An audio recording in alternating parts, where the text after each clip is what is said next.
We're gonna go floating beanbag. Yeah. Floating beanbag. Crunch him right in. Yeah. What the fuck? Hello. Yeah. Oh, am I on the air? You're on the air. Hi, is this a prank call?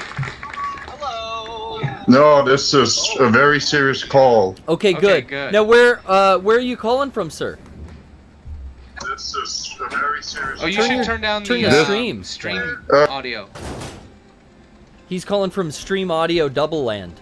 Yeah, alright. This first time using this. Oh, no Sorry. worries. We're glad you're here. You're putting in the effort. Oops, I keep switching. Alright. How can we help you? Was the subject at hand? Examining the briefcase. That's my subject right now. Yes, we need those little coins to open the briefcase. True, and that's where the key card is. I've got one here. You got one of them, so you put one of those chips in the little dealie. But the subject in hand for you, floating beanbag. You must have had a reason to call. Oh, I just want to chat, but... Oh, hell yeah. Oh, okay, I don't know, I never really played much of these horror games before. It's something that adds suspense because you can't control the camera. You can only control the characters, and the cameras are fixed. Ooh. And I love that. I mean, it all changed after Resident Evil 4, but this I truly do get such a kick out of. And this game added a lot of these new elements, like two-player, two characters, single player, switching between, using teamwork in strange ways. Also, like an assistance system. Okay, so I take it Bubsy 3D is a horror game. Bubsy 3D could be considered horror, yeah.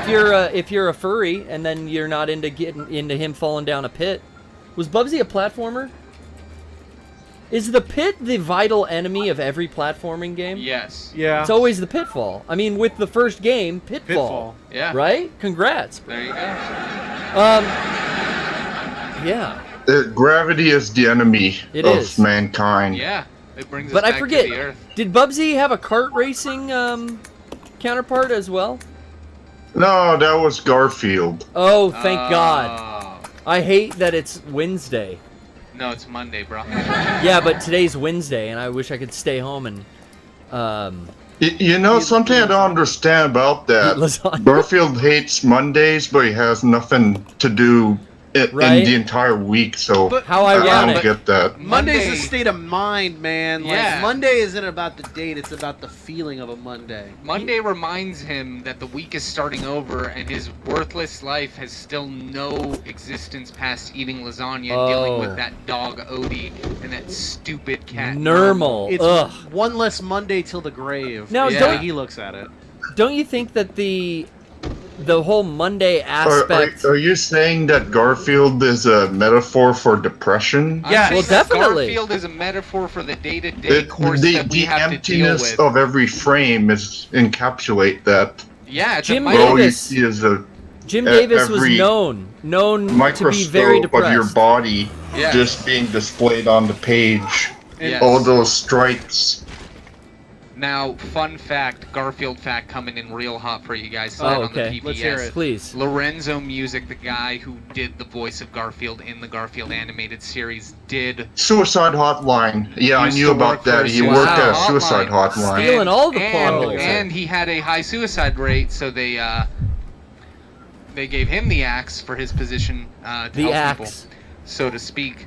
But we now know that depression is Garfield with that's what Garfield's about. Well, dealing now, with depression. I think Jim Davis hid a lot of secret messages in there. I didn't get my theory out there, but I think Garfield hated Mondays because he was sad John had to leave the house and go to work. He gets all Saturday and Sunday to hang out with his owner, John, and his Are family. you kidding me? He gets to eat the whole fridge when John's gone. Yeah, but he's doing that on Sunday anyway. He'll tell John there's mail. John goes out. He goes, there's no mail on Sunday. He comes back in. Oh, what? Garfield is eating all the lasagna and a pie. He does that to get John's attention because he's a cat. Because he loves John. And he wants to communicate to John and see we as the readers can understand him, and though sometimes John can understand his cat, as we sometimes are able to understand our own pets, he's actually able to communicate with them. But we're getting the insight on what he's thinking because this is all through Garfield's mind.